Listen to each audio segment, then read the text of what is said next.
Hi everyone. So today we're going to be focusing on the skill I can multiply mixed numbers. So this is going to be a little bit different than what we practiced yesterday where we had a mixed number times a fraction. These are both going to be mixed numbers. So the first way I'm going to teach you how to solve multiplying mixed numbers is by using the area model.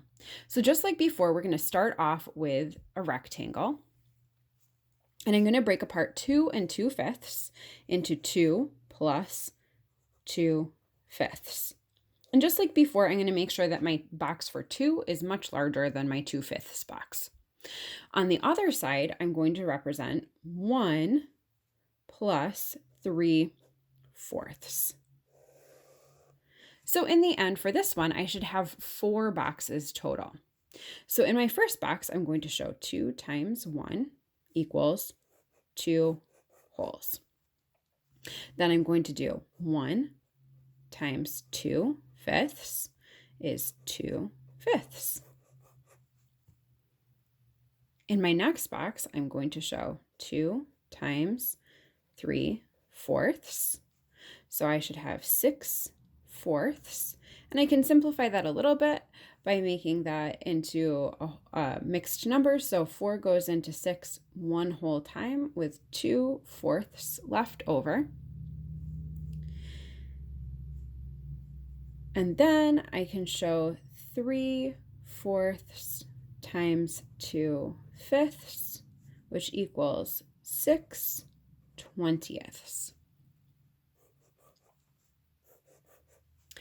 So then, in order to find my solution, I am going to add up each of the pieces. So I'm going to have 2 plus 1 2/4 plus 2/5 plus 6/20.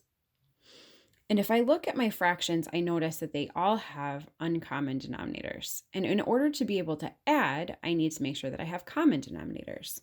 So 4, 5, and 20.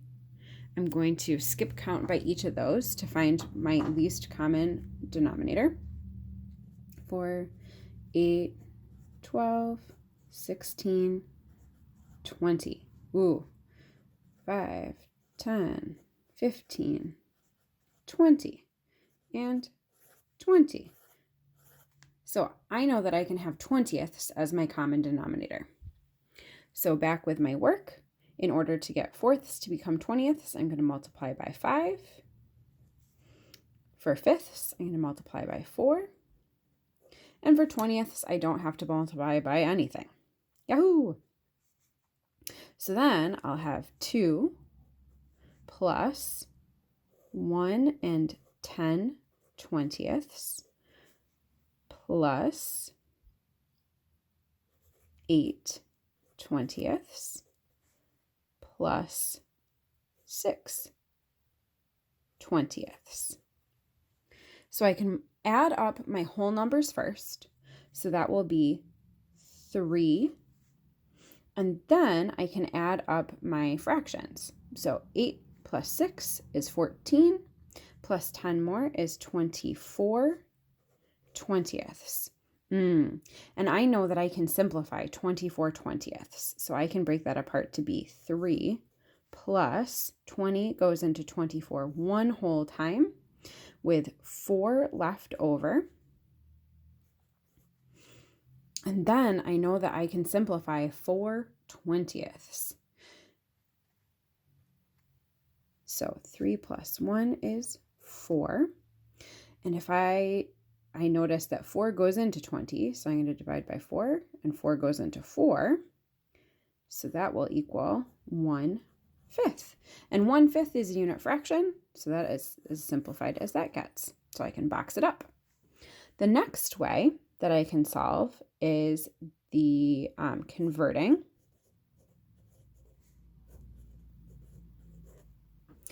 And yesterday I said that we can sometimes have easier numbers to convert to improper fractions, and sometimes it's more challenging. And this one's going to be a little bit more challenging, and we'll see why.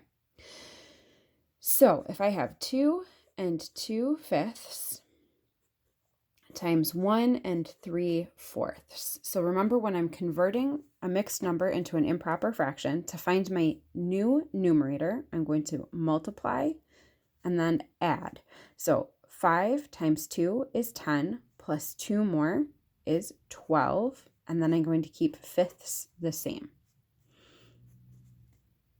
And then 4 times 1 is 4, plus 3 more is 7 fourths. So when I am trying to solve for this, I'm going to multiply across just like I have done with my multiplying fractions. So 12 times 7 is 84. And then 5 times 4 is 20. So when I'm trying to simplify this fraction, I can do my division method. So I can do 84 divided by 20. So 20, 40, 60, 80. So it goes in 4 whole times.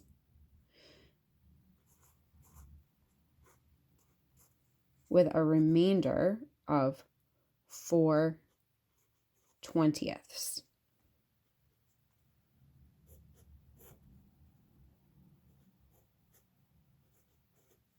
And then I can simplify my 4 20ths.